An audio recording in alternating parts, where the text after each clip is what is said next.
Great. So before we get into the approach, first let us understand a few important elements of reading comprehension question types on GMAT. Okay. So in reading comprehension, you essentially have around 13 to 14 questions. Okay. You get around 13 to 14 questions spread across 4 passages. Okay. Each passage may have around 3 to 4 questions, right?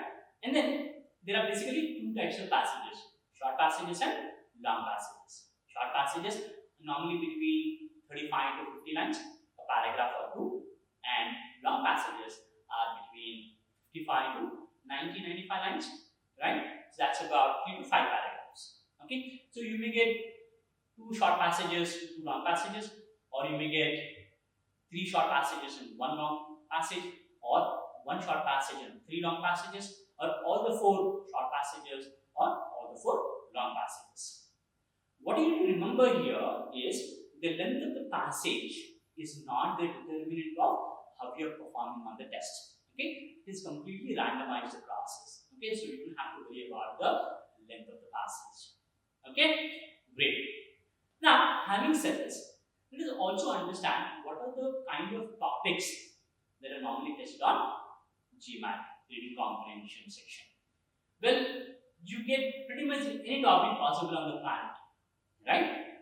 However, we have classified those topics into 4 major areas. Okay, what are they? The first one, the general sciences. In the general sciences, you get topics such as on geology, let's say biology, anything related to Earth, astronomy, geography, and so on and so forth. Right? And then the second is social sciences. In social sciences, you get topics on American history, Black history, women emancipation, so on and so forth. Right? And then the third is business and economics. So in business and economics, basically they talk about different types of business models, the traditional vis-a-vis contemporary business model, and they do a comparison between those 2 business models. Right? In economy, again, they talk about different types of economic models, and they critique the economic models given by a few economists. Okay? And then last but not the least, arts and literature. So in arts and literature, you basically have topics on the books written by different authors, and they kind of critique those books written by the authors, whether the author has taken everything into consideration or they did not take some points into consideration while they're writing the book, so on and so forth.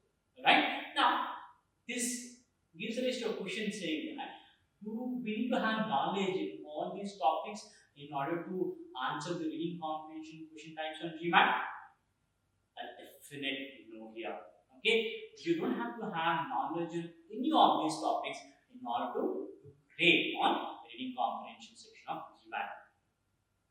On the other hand, even if you have knowledge, you're not supposed to use your knowledge to answer the questions. Okay, you got to restrict your knowledge on the subject to what is mentioned in the passage and nothing else. Right? Is that clear?